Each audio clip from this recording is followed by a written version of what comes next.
Mamwe ma maundu maria matanyitwo kwarĩrĩrio kĩgomano-inĩ gĩkĩ nĩ ihoto cia ohwo aria marĩ njera o hamwe na gũkũrana maundu maria makinyanĩirio megiĩ mĩikarĩre ya ohwo.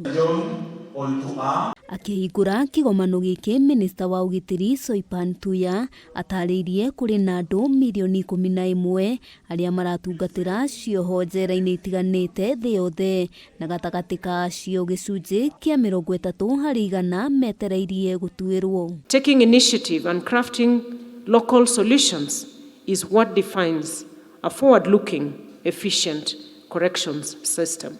It is not only about asking, what do I gain, but also asking the question, how does this help others? Why?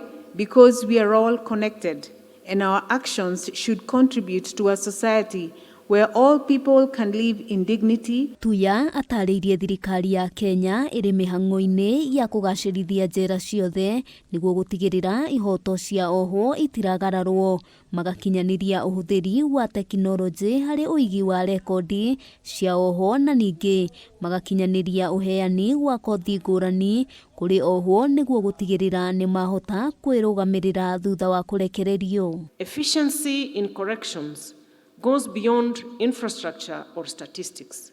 It is about outcomes, reducing crime through rehabilitation, preventing reoffending through skills and education, and fostering cohesion through community reintegration. Oho ũrũgamĩrĩri wa njera nĩ ũrĩtio gũtigĩrĩra marĩ na rekondi ciothe cia indo iria marĩ nacio, o ũndũ ũmwe na taitũ cia mĩgũnda itemi-inĩ rĩa kũrigĩrĩria tũrĩa nĩme kwĩgwatĩra mĩgũnda. We are also coming up with the valuation framework so that we can have a proper way or a uniform way of valuing our assets. Leveraging technology to improve prison administration, case management, and the delivery of education, healthcare, and rehabilitation. Ngĩribotera Kameme TV, Ngetwo wa Mbui wa Njũgũna.